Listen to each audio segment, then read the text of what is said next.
এই যে রমজান মাস সামনে আসে, দেখে নিয়েন বহু ব্যবসায়ী তাহাজ্জুদ পড়বে, তারাবিও পড়বে, মসজিদে গিয়ে ফটর ফটর করা শুরু করবে, লাইট নাই কেন, এসি নাই কেন, ফ্যান চলে না কেন, বড় বড় কথা। সারা বছর তো মসজিদে আসে নাই, তারাবির নামাজে আসবে।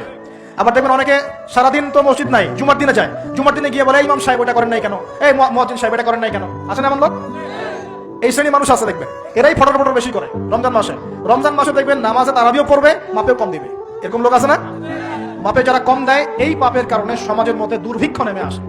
আমাদের অর্থনৈতিক অবস্থা এমন জায়গায় দাঁড়িয়ে আছে না, দুর্ভিক্ষ যদি চলে আসে অবাক হওয়ার কিছু নাই। দুর্ভিক্ষ চলে আসলে আপনারা অবাক হতে পারেন, আমি অবাক হব না। এমন একটা জায়গায় দাঁড়িয়ে আছে, এমন একটা জায়গায় দাঁড়িয়ে। এবং এই রমজান মাসে এমনি তো দ্রব্যের দাম বেড়ে যায়, এবার যার কি হবে আল্লাহ ভালো জানে। আমার মনে হয়, আমার ভয় হয়, একদম নিম্নবিত্ত মানুষ যারা এবার রোজা রেখে ইফতার যখন করবে তখন হাত তুলে আল্লাহর কাছে বদদোয়া করা শুরু করবে। এটা আমার ভয় হয়। এবার অপেক্ষা করেন, দেখতে থাকেন সামনে কি হয়। প্রতিটা পণ্যের দাম অলরেডি বাড়া শুরু হয়ে গেছে। কিছু কিছু বৈশ্বিক কারণ আছে, এগুলোর কারণে যেমন বাড়ছে, আবার কিছু কিছু আমাদের নিজস্ব মানব সৃষ্ট কারণ আছে, এই কারণেও বাড়ছে। মানব সৃষ্ট কারণগুলো বুঝতে হলে আপনাকে বেসিক কিছু অর্থনীতি বুঝতে হবে। এটা পড়াশোনা করেন, দেখবেন আমি গত লেকচারে বলেছিলাম। আল্লাহ রাব্বুল আলামিন আমাদের সবাইকে হালাল খাওয়ার তৌফিক দান করুন। সমাধান কি তাহলে?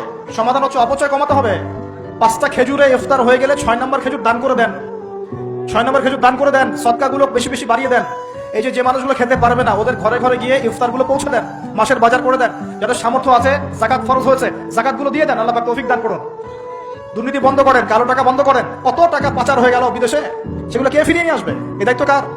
মনে রাখবেন, একটা পাপের হিসাব না দিয়ে কাল কিয়ামতের মাঠে কোনো দায়িত্বশীল পার পাবে না ইনশাআল্লাহ।